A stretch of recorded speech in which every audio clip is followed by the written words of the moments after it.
Episode 10. Can you believe? No, I can't. Happy episode 10. Happy episode 10. Get ready for me to scare your pants off. Yeah. Oh, God. I already was yours having scary? nightmares last night. Oh, no. Not because of this, but anyway, Okay. We'll see if it happens again. Because of this now. Yeah, because of this. Yeah. Okay, well, welcome to Girls Gone Spooky, episode Hello. 10. Yes, welcome. That's Amy. And that's Olivia. And here we are again. Here we are. Our little spooky friends, our spooky listeners. Yes. Okay, so last week was not very scary. Super interesting. At least we thought so. Yeah. A little biased, but whatever. It's fine. So we thought we'd just really double down this week and make it scary as fuck. Yep. So buckle up, babies. Mom, don't listen to this one. She's already scared of the other ones. Oh no. She's like, don't invite that into your life. I'm so sorry, Anne. So turn it off, Mom. Turn it off, Mom. Yeah, my dad is a bit of a scaredy cat as well. He also listens and is like, oh, that gives me the creeps. Yeah. We'll see how today goes. Yeah, we'll see the parent reactions. Yep. Okay, so I'm going to be talking about Slender Man. That sound is involuntary every time I think about him. Yeah. Meanwhile, I have a shit-eating maniacal grin on my face. Thriving. And what will you be talking about, Amy?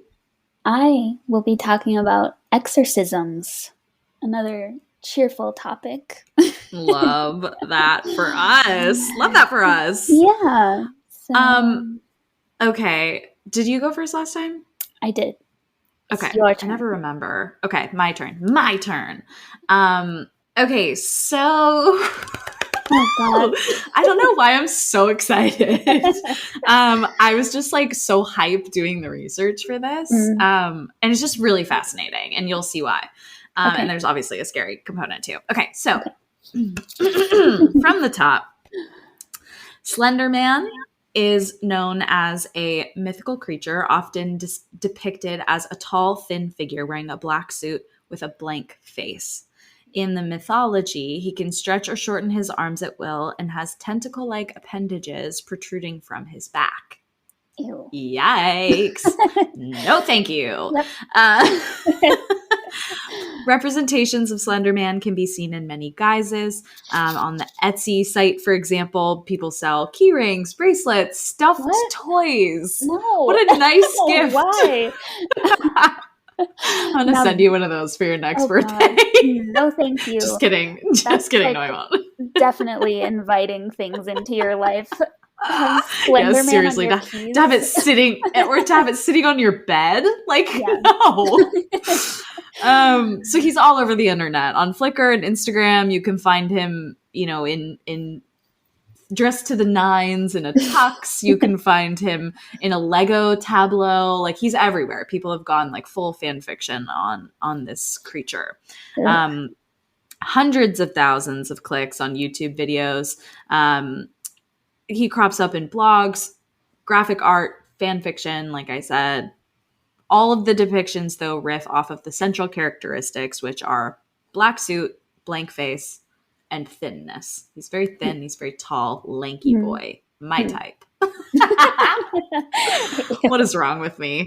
Anyway, so the origins of the Slender Man. So it was a meme that began in June of 2009 when a competition was hosted on the comedy web forum called Something Awful, and they asked for ideas from modern myth with which to terrify people. One contributor, Eric Nedson, using the pseudonym Victor Surge, responded by posting 2 faked photographs, and we will be posting these on our Instagram because they're creepy. Oh, God. but underline faked photographs. Okay. Purportedly from the mid-1980s, showing a tall, sinister figure lurking behind groups of children. Knudsen attached some vague text suggesting 14 young people and the photographer had gone missing. Slenderman first appeared on the Something Awful forums under the thread Create Paranormal Images. And so basically that first image was of this like tall, out of focus figure next to a tree, accompanied by like a little bit of text that sounds like dialogue from like a poorly translated horror game, according to a user on the Something Awful forum.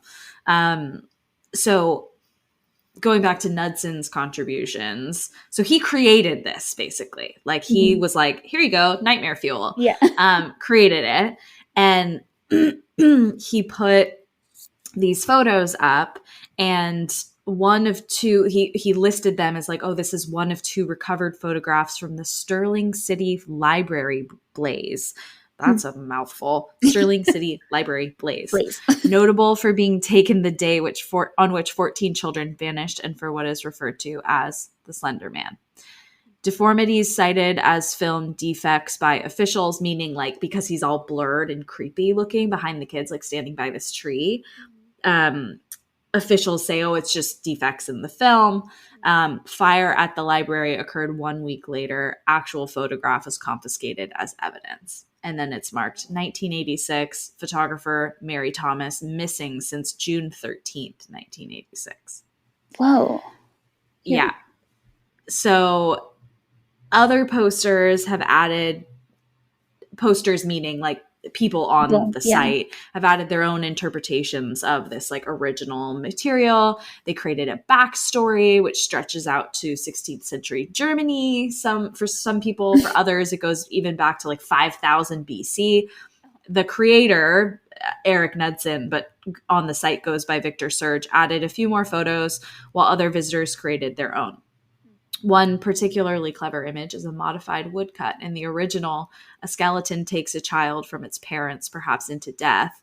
In the modified version, the skeleton has long arms and legs, and its misshapen skull is hidden by the eaves of the house. So again, it's always taking like those common visual themes and bringing them back over and over again. So in doing the research on this, the thing that's kind of wild to me is, oh, there's a lot that's wild about it, but these are from super reputable sources. This is from the BBC and TechCrunch.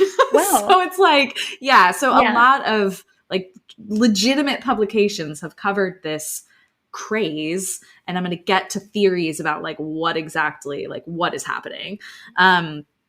But at its core, and this is according to an author on TechCrunch, Slender Man is a pure product of electronic media. So he appears in places, in all of these representations, he appears in places that we rarely frequent, places like abandoned hallways and buildings, deep woods, a playground with like a rickety steel jungle gym. So he's dubbed a suburban ghoul with his own history and his own methodology. And of late, when this was written, and I'm going to get to this in more detail, he had become the object of controversy due to an attack in Wisconsin, during which two girls stabbed another in order to appease Slender Man's dark needs. So we'll get back to that. Oof, yeah. And of course, he is one of probably tens of thousands, maybe more, urban legends that exist throughout the world. But what's so unique about this is you can actually trace his exact origin with complete certainty to June 8th, 2009 on Something Awful. So it's just really bizarre. And it's, like a Photoshop prankster kind of site for the most part. So he was the creator, Eric Knudsen, has actually been quoted as like being stunned, even just right after that. Yeah, by what happened, but also even right after the creation, like I didn't expect this to blow up and be like a huge craze, like a fad, because it's all of these creative people are coming up with cool, spooky ideas. His like really resonated for people. Yeah. So And there's this like whole history background, you know, whatever that's like been built around him in a way that would have been impossible without the internet. Right. So it's kind of a like an amazing thing to see people like create this legend. But he's basically like a demon spawned not out of one place, but out of like over the whole world, Yeah. or at least from the places where people are contributing. So, like I said, it was intended to just be a meme in the original sense. Knudsen's post prompted like an immediate creative outburst from people. Thousands of people were making drawings and writing stories. Eventually, Slenderman's appeared in video games. There's a YouTube series featuring stories about him. I watched a couple and I was freaked out. So if you want to like really spook yourself, watch that at night when you're by yourself. Okay. Yeah. And the YouTube series is followed by more than 500,000 people. Wow. Which is just wild. Yeah. And one academic, this is coming from the BBC, has described his development as an open sourcing of storytelling, which I thought was just like such a cool concept. Yeah. And I think is the beauty of the internet, but then there's a very dark underbelly that is coming your way. So he was a folklorist actually from Indiana University, was quoted saying, "It just exploded. It became a phenomenon that I don't think anybody could have predicted." And Eric Knudsen added to that saying like, "Yeah, I did not think it was had no idea this." What's really interesting too is like there were a lot of offshoots of his story, like the backstories and just like stories of him appearing to people that just people were being creative and writing about. But the kind of core community, it was really protective of like the origin story. Yeah, exactly. So any that like didn't go along the lines of like those three common like visual themes, as well as like any major tangent where he's not like lurking in an abandoned place or a forest, like he's not like popping up in your house, you know, like people are like, no, that's not how it works. Right. So people are really very protective of his story. Many of the fan stories have ended up on Creepypasta and also Reddit. I think on the subreddit No Sleep, I've read a lot of stories about him on there. So just back in the day. So I know there are a ton there as well. And they're always on Creepypasta on Reddit. Like a lot of these communities have rules around like, if you're going to come in and like shit talk and be like, this is fake, you're making this up, like you're gonna get booted out of the community. So they're told like campfire stories as if they're real. So it creates this sense of reality in people's minds because they have that like groupthink kind of psychology around them where it's like we all are committed to quote unquote believing this is real. And that kind of is the basis for one of my theories about the whole thing, which I'll get to. Mainstream media attention for the phenomenon was limited until around 2012. There was a brief spike of interest in the summer of 2012, probably related to a video game that dropped that had him included, but the latest flurry of stories center on a number of alleged violent crimes with links to the character. Part of his origin story that's important to note, and just his general behavior, he doesn't kill victims directly. Instead, he encourages others to kill in order to please him. So, interestingly, the places he haunts are all but gone now. And thanks to breathless news coverage of murder and mayhem, real murder and mayhem throughout the world, children are rarely allowed to wander in the woods alone, play in abandoned buildings, etc. The fact that he exists at all is a testament to the kind of eerie, like morbid pull of places like that, you know, we're tempted by curiosity and fascinated by the unknown. On May 31st of 2014, two 12-year-old girls in Waukesha, Wisconsin, stabbed a third girl nearly to death, stabbing her 19 times. Oh, it's Yeah. horrifying. The girls who called their plot Stabby Stab Stab, Oh. I'm not kidding. Yeah, that's what they called it. Wow. Said it was intended as a sacrifice to Slender Man. Authorities at the time were trying the pair as adults pending a mental evaluation. And the tragedy, of course, is that now all of their lives are damaged, potentially ruined, and they're 12 years old because of this like internet phenomenon. Mm-hmm. So the girls believed that they call him Slendy. I guess that's what like the kids call him. Slendy would appear to them if they killed in his name. They also believed he had threatened them and their families and could read their minds. Children, of course, always have had fanciful flights of imagination. These claims sound much like the Salem witch hunts of the 1690s when young girls accused each other of riding with the devil, and the resulting panics led to countless false confessions and over 20 executions. And the same could probably happen here, is basically what they're saying, is like when something like this happens, there's that like kind of group panic that can kind of evolve. But that idea that they believed so deeply that he would hurt them, their families, could read their minds, that they stabbed a girl 19 times. Yeah. That's like really awful. What? Yeah. So wild. So then a few days later, this is, still summer of 2014, around the anniversary of Slender Man's creation, so early June, a teen in Cincinnati attacked her mother. The teen, who had a history of mental illness, which is a very important note, was obsessed with the character. The lack of detail in this and the previous case points more to mental illness than anything else. But Slender Man then became the focus for a mania that was, quote unquote, forcing these girls to act out violently. Eric Knudsen, the creator of Slender Man, went on record to say he's, quote, deeply saddened by what happened in Wisconsin. And the operator of Creepypasta issued a statement extending condolences to the families involved, but adding that it's not the fault of horror writing in general that something like this happened. The fact that Slender Man is still being mentioned in connection with a real world act of violence is troubling, but the exact significance isn't going to be known for a while. So I think since then, things have actually kind of died down quite a bit. They're making a movie called Slender Man. Really? So that may bring about a resurgence. It actually may have already released. It may have been like I almost said straight to DVD.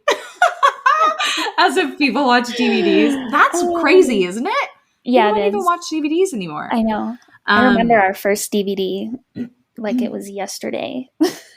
Remember when Netflix actually sent you the DVDs? Yeah. And then we all got Blu-ray thinking that was going to be the one to really stick around. Yeah. What so dumb. So that's like all the backstory. Okay. Here's my thing. What the fuck is it actually? So I have 3 theories, and a lot of these are shared across the internet. Okay.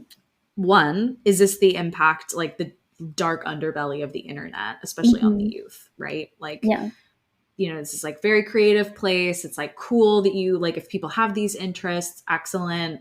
But then it can get twisted very easily, especially if there isn't any form of like parental guidance or censorship for kids, like young kids in particular. So that's one. 2 is mental illness. And this one is a little more complicated. Well, they're all complicated, but this one's complicated in a touchy kind of way, because I think similar to how we've talked about with like epilepsy being connected to shamanic powers or whatever. Right. Part of me does kind of wonder if like there is something happening in your mind that it's not happening for everyone. Is it possible that you're somehow connected to something else that is real? Like if it's real to you, does that make it real? I guess. Right. Yeah. Which I know is like not a popular opinion. Yeah. And impossible to prove. Answer. Yeah. Yeah. And the immediate like mental illness that comes to mind for me is schizophrenia. Right. It's like, okay, there are voices that you hear, you're seeing things like, and this is in no way to like glorify or I don't know, glorify people who are violent. Like, obviously not. There are people who are very sick, and that is serious and sad, and it impacts their lives negatively. I have a lot of empathy for that. And I don't know that we actually fully understand what's happening there. Yeah. Like, it's like just because you give someone a medication that suppresses those symptoms doesn't mean the ability to have some real life connection or real life ability goes away. Right. You know what I mean? Yeah. And like, unless you have schizophrenia yourself, you're never going to understand what's really happening in someone else's mind. Yeah. So who's to say what's going on there? Yeah. And we know so little about the brain. Like, it's just like, we know a lot, but we don't know enough. Yeah. So I don't know. It's just that piece is really, because, you know, they obviously referenced in a lot of these violent attacks and in some cases murders that, you know, there's concern. They're getting mental evals, and, you know, there's a history of mental illness and all of that. So it's a very like fine line, I think, between, because, you know, arguably pedophiles are also mentally ill. You know, it's like there's something not right to be attracted to children like that. So that's a mental illness. So it's like, but that also doesn't justify just an egregious act like that. To kill someone, to harm someone, to be sexual with a child, like, it's just not okay. Yeah. So just want to be very clear where I stand on that. Yeah, not okay at all. Not okay at all. So that's number 2. So dark underbelly of the internet impacting youth. Mental illness is number 2. Number 3, you're not going to like this one. Oh, God. Is the Slender Man real? And when I ask that, what I mean is, have these people, this community of people, somehow manifested or conjured some entity that just happens to look the way they expect them to? So what I mean by that is, as a semi-practicing Catholic, I do kind of, and just a general like paranormal fanatic, I do kind of believe in demons. Yeah, same. You're not invited in. Yeah. No, thank you. But to be very clear, no, thank you. So Amy's wearing a turtleneck, and she like moved her whole body to look around the room. No, thank you. But I believe in that. And I believe that there's evil in the world, I guess, is really like the core belief. Yeah. And I think that people can very easily be manipulated by evil. And my feeling is, by creating that image, did they simply do that? Create an image that then got applied to some entity that exists. Oh. That is in touch with what we fear as humans. And so it's like, oh, they like this. This scares the shit out of them. I'm going to show up as that. Oh. In the way they expect me to. Interesting. Yeah. Right. Okay. Because when you first started talking about this and how it became such an internet craze, I was thinking, like, can we summon something like this? Yeah. Like, even if it didn't exist before. That's the other side of it. Yeah. Yeah. What is our power if we keep like promoting something or believing in it? Will it eventually come to be? Manifest. Which Yeah. is a horrifying thought. So scary. And that's what I mean. It's like, whether it's an existing entity or it's just like evil energy scattered throughout all of these, you know, all of these people all over the country, at least, if not the world, who have created this image. And the fact that they're so fierce about like defending the origin story, it's like, no, it's not that, it's this. Like, they're really specific about it. I don't know, man. Like, I was reading through everything and I was just kind of like sitting and thinking about it. And that thought dawned on me, and it sent a chill up my spine. Like, I was just like, oh, that's fucked up. Like, Yeah. but I kind of believe that that could be true. Yeah. Could be possible. Ugh. Yeah. I mean, our thoughts are so powerful. Like, Right. if you think about, I guess, how you think of yourself or whatever, things happen in your life depending on what you're thinking. So, why couldn't that apply to something else? Even like they've done studies that show like prayer groups, like sending good intentions, whether it's religious or not, has an impact on people, whether or not they know people are praying for them. Right. Yeah. Like test and control groups. Like it's wild. Like, yeah, power of intention, power of like manifestation. So I guess I just feel like that can be used for good and bad, right? That, you know, kind of, I don't want to reference like voodoo, but for people who do like any kind of rituals that involve like hexing someone or whatever, like that can have physical consequences in the physical world. So why is this any different?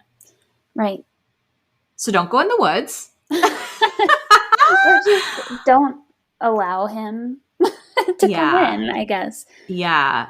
But that's where that like sick fascination piece comes in. Yeah. Like, why do I love watching horror movies? Yeah.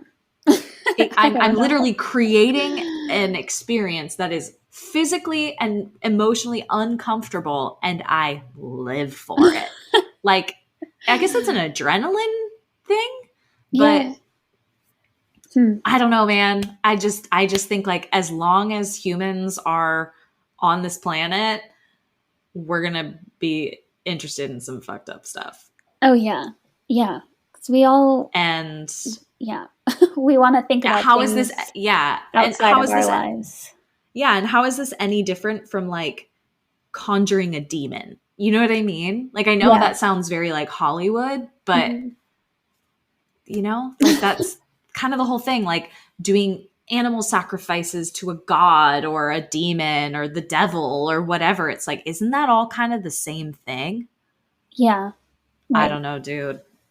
Yeah. And that who's really to say all the demons in the world were created at one specific time and are like everlasting? I guess. Yes. Who's to say? Holy shit. Oh my God. If that's the case, what if they're born just like this? Anything else? Yeah. I don't like that. I don't like that one bit. No. Oh. Yeah. Wow. You just really like hammered that home. Oh, didn't mean to. Jesus. That's going to haunt me. Yeah, sorry. That's going to haunt me. No, it's okay. I kind of like it. Adrenaline rush. Yeah, exactly. Okay. That's part one of Scary Episode. Wow. I just want to ask, have you ever played that game that was like, where it was a person running through the forest or something, and like you could hear Slender Man like getting closer, and then he would suddenly pop up. I think Tom had me play in college. I was having a recollection of being around that at one point. Yeah. Yeah, they put headphones on me, I think turned off the lights, and then I was just watching, and I don't even think I was like playing. I think Tom was playing, but I was like experiencing it as a player, and it was fucking scary. I was like, I don't like this one bit. Yeah. Don't like it.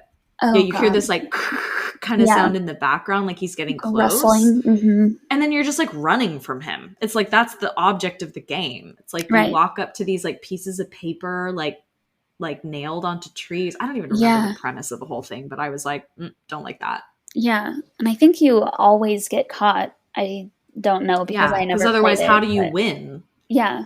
Right. Yeah. Not great. I don't know, but no, thank you. No, thank you. Not think about him anymore. Yeah, we're shutting him out of our minds. Yeah. Shutting him out. He's not welcome here. You're not welcome here. Demons. Let's exercise him. Yes. Perfect transition. Yay. What a segue. Nicely done. Yeah, thank you.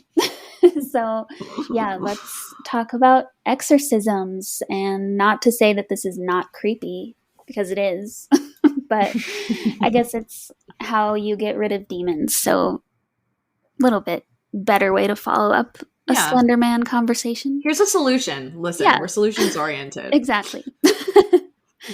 We're coming at you with solutions on this podcast, okay? That's just who we are. Got a demon? We got you. We won't leave you hanging. No. Or haunted. Oh, exactly. Okay, so yeah, I wanted to preface this by acknowledging that I feel like in so many episodes I have talked about the church. Like I talked about religion. And, we both have. Yeah, especially Christianity and Catholicism. And I'm not religious. And I really just want to make sure I'm not offending anybody by like bringing these things up over and over on a podcast that's maybe not like holy, or I don't know what the right word is. But yeah, that's all good. I think it keeps coming up because we have talked briefly before about how religion and faith in general is kind of paranormal in a way. Yeah. So I think Jesus is a zombie. Never forget. Exactly. But I guess I don't want to like be doing any harm by talking about this. No, yes, that's a good disclaimer. Okay, yeah. And maybe for the next few episodes, I'll try to not pick a topic that involves the church. Yeah, we should dive into some Eastern paranormal things. Yeah. We have some on our list, so we definitely can do that. One thing I'll just add really quickly to that, because I think that's a really important call out just around like just making sure people understand our intentions. I think as someone who is Catholic, like I'm probably the most sacrilegious of the two of us. But here's the thing. Religion in a vacuum is fine. There's nothing wrong with that. But people aren't perfect. Right. We're not divine. We're not perfect. And so we taint something that is beautiful in a vacuum, and we bring our own issues and biases and evil into it. And I think that is where a lot of this stems from. Right. It's like when I shit talk the church, I'm not shit talking the religion. It's the institution, which is people. Those are people. Yeah. So I guess that's just my personal view on it, and why I just don't take things like I take it all very lightly, because it's like your faith, that is like personal and completely valid and heavily respected by the both of us. I just think it's the institutional piece that's very problematic. Right. Yeah. Agreed. And in this case, like exorcisms are kind of an ancient practice, particularly in the Christian and Catholic churches. They've been going on forever. It's a part of history. So it's, not trying to like attribute something to it that's not actually part of it. But yeah, like I said, it's kind of an ancient thing. It's been happening forever. But the version of an exorcism that has come into like our pop culture is most closely based on exorcisms performed by the Christian and Catholic churches. And they involve a qualified member of the church to perform certain rites and rituals to remove or exorcise demons from a person who has been demonically possessed.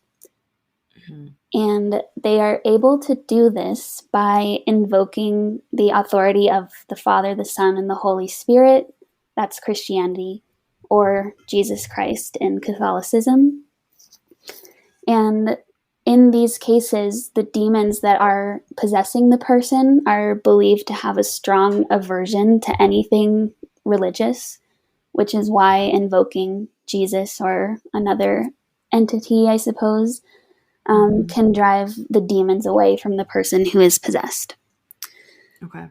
So, to start with a little bit of a lighter note, I think, not to say that the exorcisms that we think of in horror movies, like with demons and possession, don't happen still, but a lot of modern day exorcisms are really different. Like in 2020, for example, there were a few Catholic archbishops in Oregon and in California, like right by San Rafael. Oh, wow. Right by your hometown. They performed mass exorcisms after all the political and social protests that were going on at that time to try to purify the people who participated in these protests that very few of them did, but anything that turned violent, they were just hoping to, I guess, expel any evil or bad energy that was there lingering in those places. I had no idea. That was in 2020? Yeah.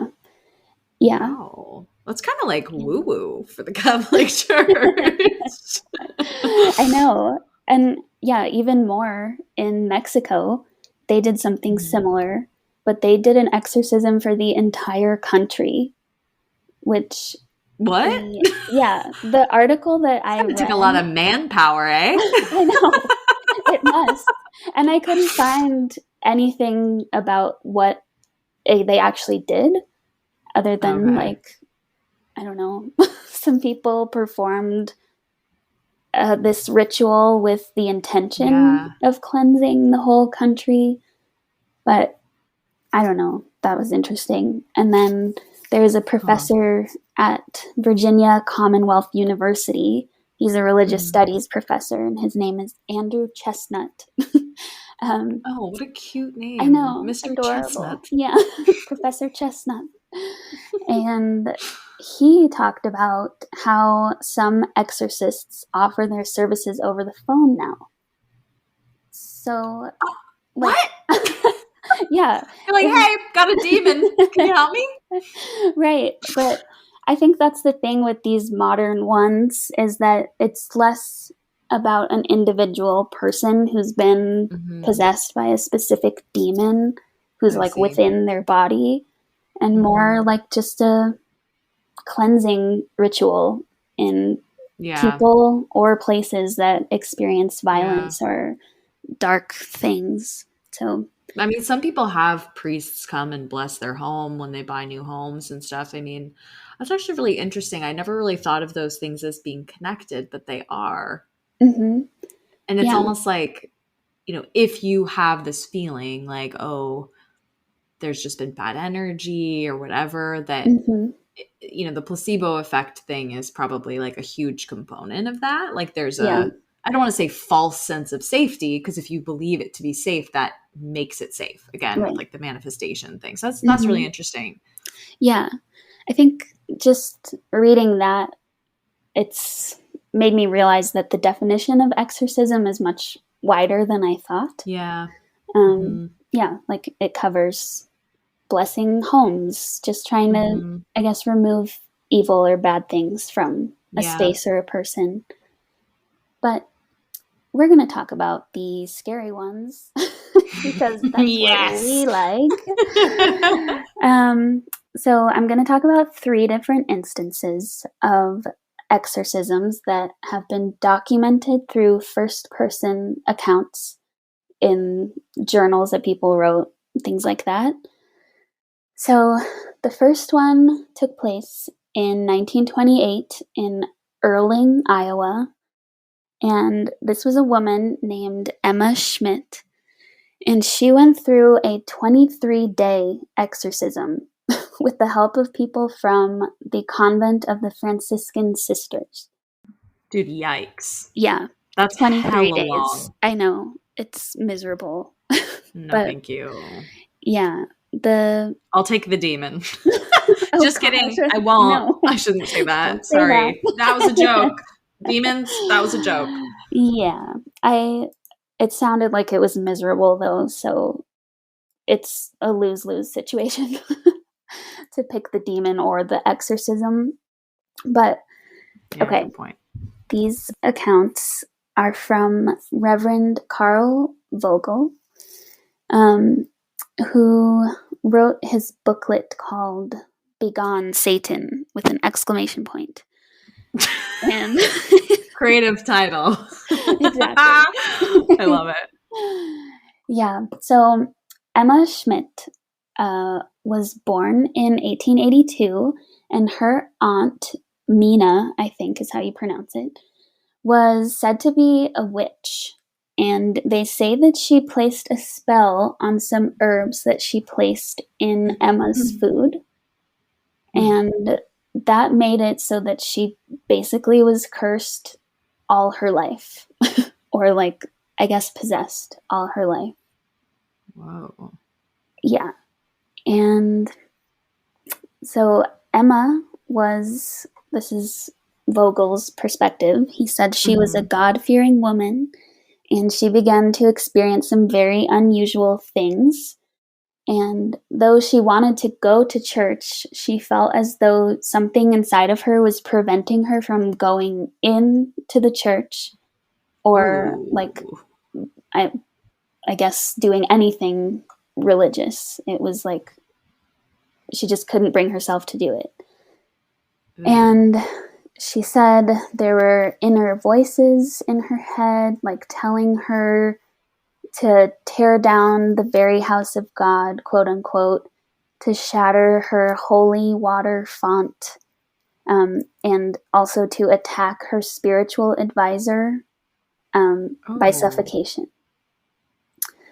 So, yikes. And very yikes. I'm trying to find, sorry, my notes are long as usual.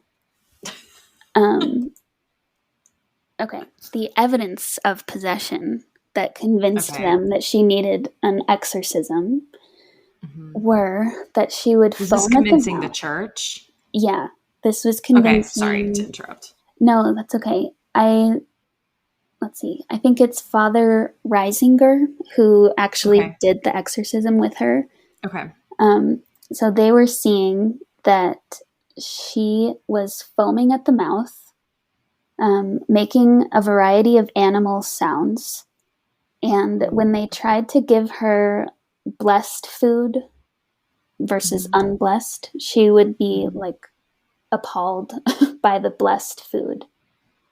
So she somehow knew which one was which. Oh, like she didn't see him bless it. No. She just could tell. That's wild. Yeah. And also she was heard speaking Latin, and she had no formal training. And this, he said on at least one occasion, she levitated to the ceiling. No! Oh my god! Oh my god! Oh my god! I just got full body goosebumps. Yeah. Oh, I mean, Creep City! I just don't want to believe that, but who am I to say? But I mean, I'm sure he wasn't the only one in the room. Yeah. If multiple people saw it. Oh, yeah. Either that or she's like got hops, you know? Yeah. Like on a horizontal. On her back, though. yeah. Yeah. Somehow. She's got really strong back muscles. Yeah. Wow. That'd be impressive. That would be. Okay, and then a couple more things. Freaking scary. Yeah. Even more. So nuns would come in and out of her room to like help out, and they had to remove just buckets of waste from her, including vomit. And like, even though she hadn't eaten in days, she was throwing up this really foul smelling vomit. They also noticed a pea-sized lump that would just move around under her skin. And voices would emanate from her chest. So it wasn't coming out of her mouth. They would hear it out of her chest. I'm unwell. This is so scary. Yeah. Lump moving around under her skin. Yeah. That makes me think of like the scarabs in The Mummy. Ooh. Oh, yeah. Yeah. I hate it. And something talking out of your chest? Yeah. I know. And I think when they were successful, thankfully, in getting these demons out. Bless up, literally. Yeah, they could hear the demons like identifying themselves, basically. So let's see, what did they say? They were saying Beelzebub, Judas, Jacob could be heard. And this was repeated over and over until they faded far away into the distance. And they also mentioned her aunt's name. Remember Aunt Mina? Yes. Who was supposed to have cursed her? Yeah. These voices were yelling her name, followed by hell, hell, hell. Oh my God, if you guys could see my face. If you could feel the like pins and needles I have in my skin. Oh my God, I am so out. proud of you for doing this research, Amy. Like, you guys have no idea what this must have taken for Amy to do this. It's so weird because I'm so fascinated by it, but I just have such a vivid imagination. Yeah. And also maybe like slightly photographic memory. So I can just conjure things too easily to invite this into my life. I feel that. Yeah. But ooh, you won't invite it in. No, I refuse. No. But I refuse. Yeah, that's Emma's story. And then I saw on the insane. I know. On the Erling, Iowa website, they mentioned her home, or like the home that this took place in. And apparently, I don't think anyone lives there now, but I guess on that part of the street, people still smell a really foul odor. Dude. Yeah. Why? No. Yeah. No. So, no. I mean, it sounded like those demons were leaving, but maybe they leave a bad mark wherever they've been, which would make sense. Dude. But, don't like that. No. No. Don't like it. Yeah. Well, let's just continue into something worse. Let's get into it. This one is a little bit more sad because I do think there is a major mental health part to this. Yeah. And this one actually loosely inspired the movie The Exorcism of Emily Rose, if you remember that one. Mm-hmm. But the real person, her name was Anneliese, I think Michelle, but I don't know how they would pronounce that. She's German. So Michelle. In the 1960s. And when Anneliese was 16 years old, she blacked out at school and was walking around in a daze. And she didn't remember the event, but her friends and family said that she was in a trance-like state. And that happened a few times, including a year later when she seemed to have kind of a full seizure because she was convulsing and shaking. So they went to a neurologist, and she was diagnosed with temporal lobe epilepsy, which my seizure generator, they call it, they are also on my temporal lobe, so this was very disturbing. But this will not happen to me. No, it will not. It would have happened by now. Yeah, exactly. If anything, I'm just getting better. Yeah, exactly. Exactly, yeah. Like a fine wine. Yeah, exactly. So this temporal lobe epilepsy, I have never heard of this. It can cause something called the Geschwind syndrome, which is a disorder marked by hyper-religiosity. So like people who are just obsessed with religion. Okay. So, yeah. After they reference that in The Exorcist, not of Emily. Really? Well, maybe in Emily Rose too. I haven't seen that one in a long time, but yeah, because the doctors, there's a scene, and this isn't spoiling anything for people who haven't seen it, and also it's ancient, so spoiler alert. I shouldn't say ancient, since we may have listeners who are, older than Uh-huh. 30. Yep. But there's a scene where the doctors are, the little girl's getting like really not okay. Mm-hmm. And the doctors, like the mom is like frantic. She's like, what, like do something. And they basically are referencing like, well, could she have picked up like, how religious are you? And she's like, not Mm. at all. And they're like, are you sure? Like, you're Yeah. sure she doesn't have this obsession that because of Mm. you? So it's kind of a weird, like accusing her of like Munchausen Bringing by this on. proxy, but Yeah. also, yeah, like Hmm. kind of her getting it transferred to her. But it seems like a similar sort of concept. Yeah, definitely. Which, yeah, I've never heard of that, but Mm-mm. there's a name for What an everything. odd symptom. Yeah. Yeah, right. But so I guess that means, she was raised Catholic. Okay. This article did not indicate that they were extreme or anything, but Right. she definitely was religious. And after she was diagnosed, they gave her medication, but it didn't help. And she felt like she was possessed by a demon that was causing her episodes and just other things that we'll talk about.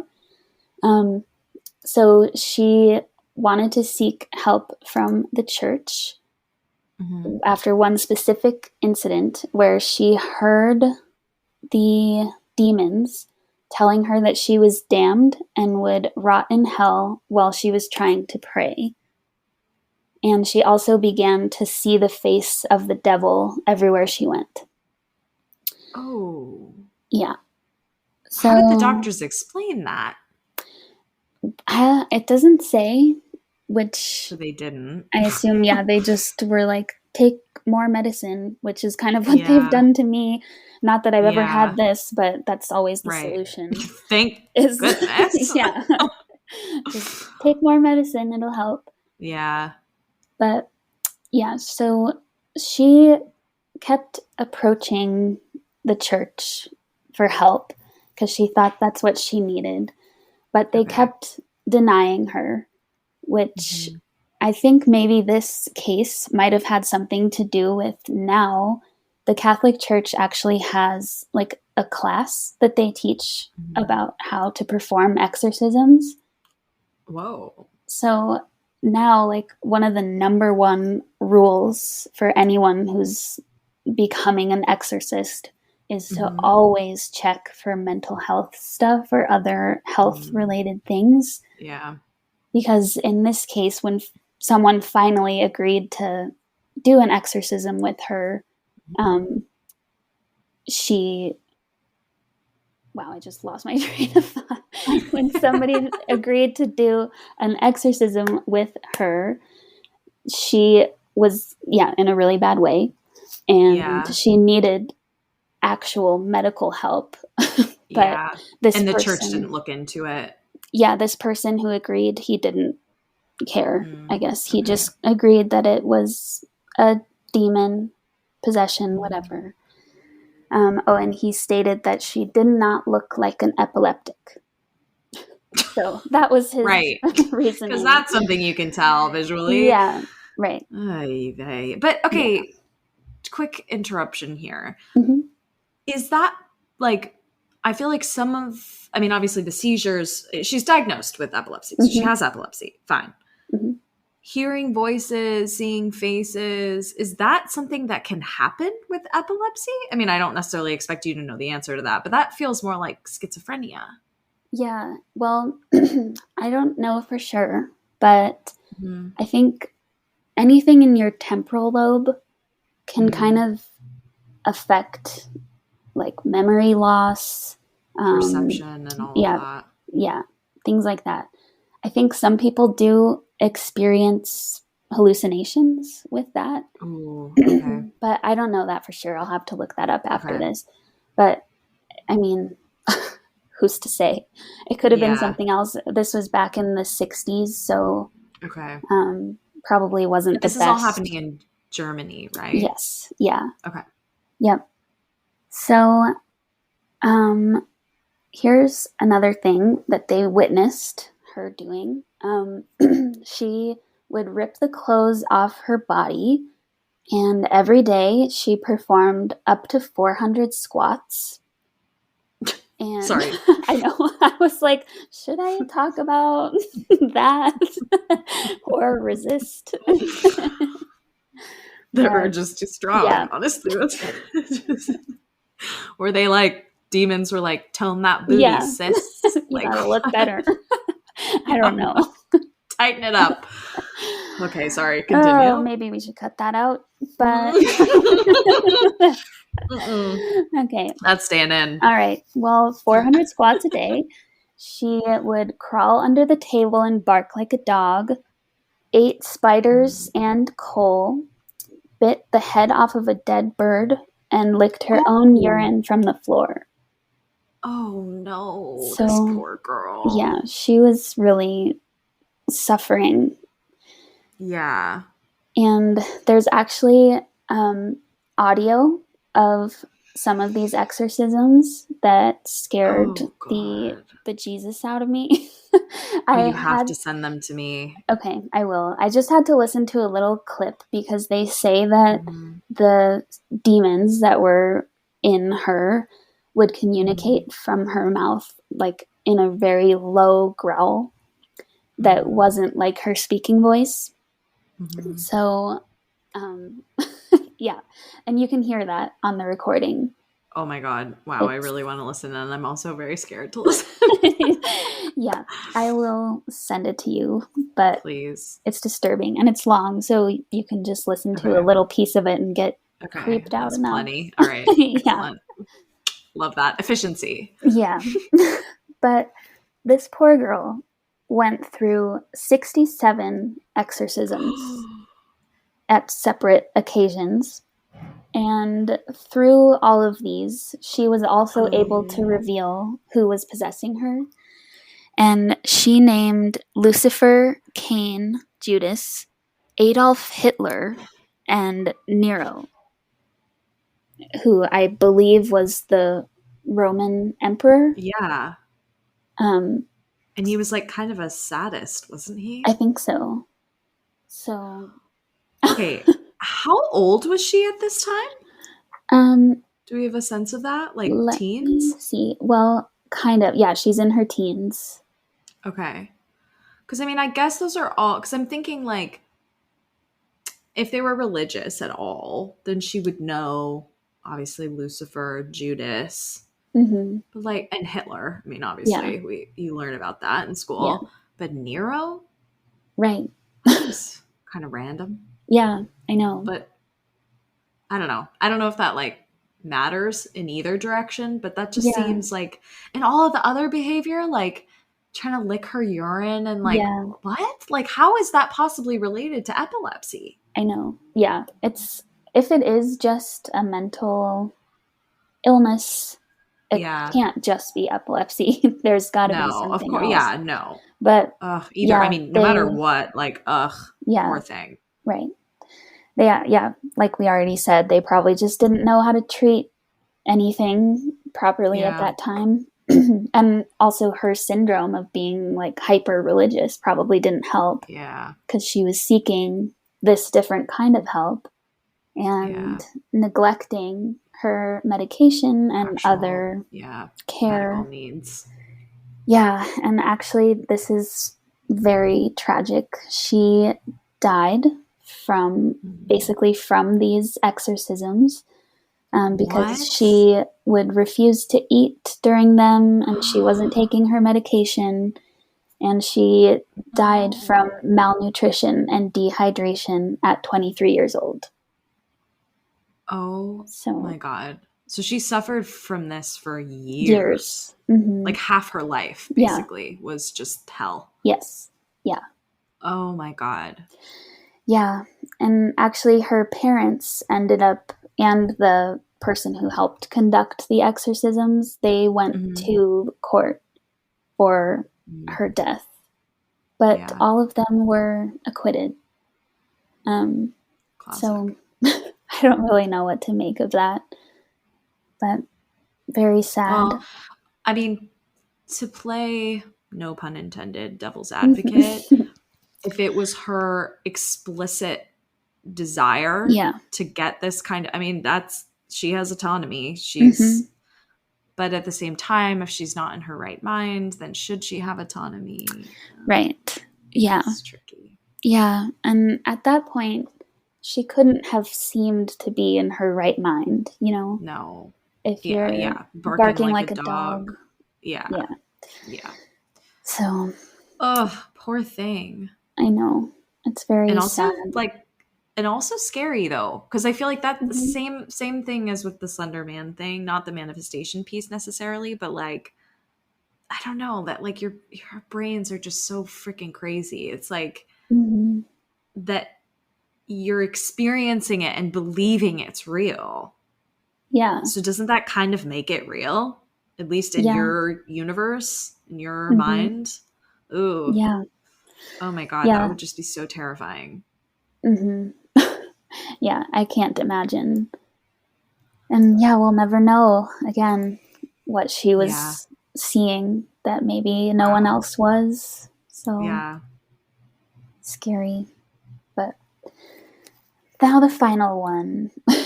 This is the one that most heavily inspired The Exorcist, the movie. Okay. And I did not know that that was based on any kind of true story. No, so me neither. That's scary. But in the movie, that's scary. That's scary. Period. In the movie, it's a little girl, but this is a little boy. Actually, I don't think he's that little. He's like a tween. His name is, well, they call him Roland Doe, but they believe that his real name is Ronald Hunkeeler. Only one person in the world apparently knows if that's actually him. Oh. And if it was him, he would be still alive and potentially in his 80s. Whoa. Yeah. So, very interesting. Okay, so he didn't die. No, he didn't. And he was... That's positive. Cured, if that's the right word, from his experiences. So, yes, Roland Doe. He lived, in Washington, D.C. with a German-American family, which there's a lot of all the Germans. I know. It's interesting. Huh. But he had a beloved aunt, again, another aunt. Her name is Aunt Harriet. And Harriet was a spiritualist, and she taught him a lot of things. And this article specifically calls out that he learned how to use a Ouija board. And Aunt Harriet died in 1949, and shortly after her death, Ronald began to experience weird things, like scratching sounds from under the floorboards, the walls on his room. Water started dripping inexplicably from the walls and the pipes of their house. And also his mattress would suddenly move. Which... Okay. No. Not while I'm sleeping. Like, you're just so vulnerable. Yeah. You know, when you're sleeping, it's like, could you not? The most vulnerable. Yeah. Yeah. Poor time. But the family started by consulting doctors and psychiatrists because I guess they thought that it was in his head.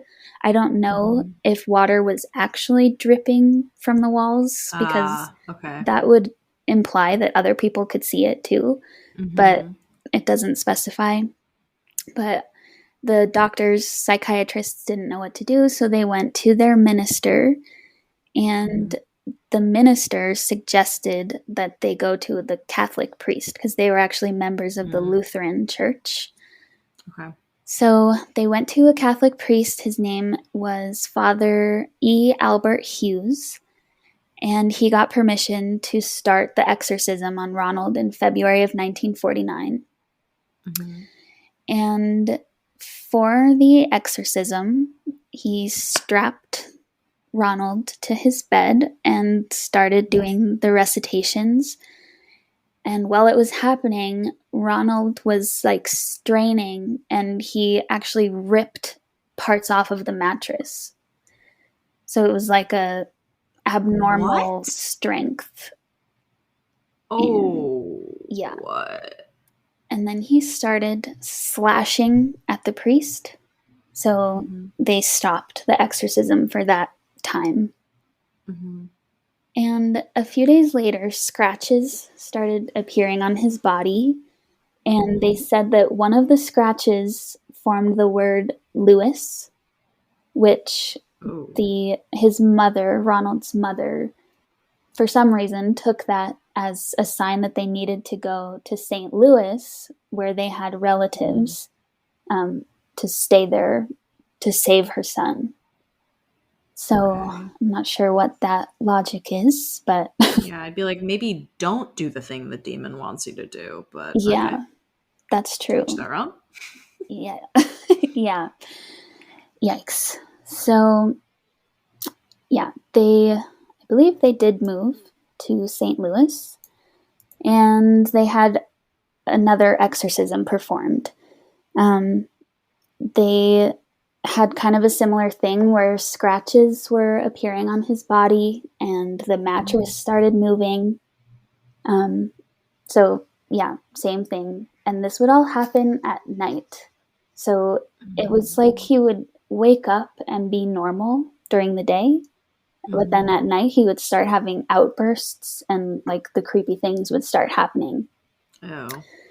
And yeah, he also would enter a trance-like state and start making sounds that did not sound human, like much deeper than his regular voice.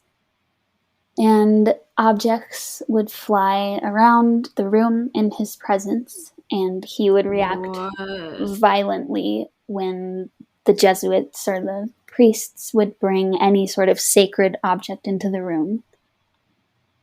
So, yeah, I think those are all things that were put into the movie, like almost directly. The Ouija board, all of it. Yeah. So there are a few other incidents with this that weren't in the movie that just kind of involve more like scratches on his body, things like that. So I just feel like we can lay this one to rest as well. But thankfully, they were successful in expelling whatever was in him. And like we already said, he survived. And once the demon left, apparently Ronald just sat up and said, he's gone. So, yeah. I guess it... See, and this is the thing with like the second one feels very like mental illness. Yeah, definitely. Focused, or, as the cause. But the first one and this last one, it's like your issues would just continue. Like if you have mental health issues, it's not like you just like get schizophrenia for a hot sec and then it goes away. Right. Like it's like if you have a mental break, you're gonna live with that. So forever. He's gone and he just lives a normal ass life. Yeah. Apparently. And like hulked out for a minute. Because you could see it like if you're trying to like really logic it out and explain it, it's like, okay, he could have just been a kid with an imagination and he like took it a little too far and was like, shit. Yeah. But the fact that like things are flying around the room and like he ripped pieces of the mattress out. Yeah. Yeah. That's like that would be so hard. Yeah. That's especially for a 13-year-old. I mean, for anyone, but a 13-year-old boy couldn't do that. So unless he was like a silverback gorilla. Yeah. Yikes. Oh, I did want to mention one other thing, which I think, this was part of his story. Because eventually he was taken to a facility of some sort where that was where it actually finally was over. So interesting. This hospital, they boarded up that room. Like they never used it again. Whoa. And since then it's been torn down. So I don't know if that had anything to do with it, but yeah, I guess they were all scared of that room. Yeah. And that implies that they saw something in there that they were Yeah. afraid of. Yeah. Something happened that was like, yeah, can't do that anymore. So, and I feel like of all people, medical professionals are like the least open, like receptive to that kind of stuff. They just want to find a real life solution. Yeah. So, which like respect. Yeah. But that like makes it scarier that they were so freaked out by it. Yeah. Yo. So there we go. I feel like we delivered on the scary stories today. Yeah. Yours ended up being way scarier than mine. And I am so proud. I'm just like, thank you. Well, my cup runneth over with pride and your tolerance for the spook. Oh God. Yeah. Spook tolerance. I think next week we should migrate east. Okay. Do some Eastern things. That sounds good to me. Let's do it. And I'm not going to think about any of this again. Yeah, for just a while. like do a quick little like, I don't know, loving kindness meditation or something. Yeah. Say it out loud. They're not welcome. You're not welcome. You're not welcome. only good juju. Thanks. Yeah. Thank you. Exactly. we need to get some Palo Santo. Oh, I feel like now that it's been like revealed that burning sage is actually like really disrespectful outside of ceremony and indigenous communities, I'm like, okay, so we're not going to burn sage. I don't actually think I've ever burned sage, but Palo Santo apparently is fair game. So gotta get some of that. Let's get some. It's probably just a good practice anyway. Yeah. Just cleanse the energy. Cleanse your life. You know? Yeah. Cleanse me. Yes. Yeah. Wow. This was a very fun episode to prep for and also to do. I'm going to go do 400 squats. Just kidding. Too soon. Too soon. Sorry. Just trying to make light of it. But yeah, wow. Episode 10, we did it. Yeah. We made it extra scary. Yes, extra scary for episode 10. Well, thank you for listening. Yes. Follow us on social at Girls Gone Spooky on Facebook and Instagram. And what else? Email stories to us if you have them. It's also girlsgonespooky@gmail.com. Ayo. I'm dying to hear some other stories. I know. We need to start like heckling our friends for their stories. Because I know they have them. Everybody like knows someone who has a story, I feel. Exactly. So all eyes on you, listeners. Not eyes, but you know. We're watching. Third eyes on you. That didn't make sense, but it's fine. And stay spooky, friends. Yeah, stay spooky. Thank you for listening.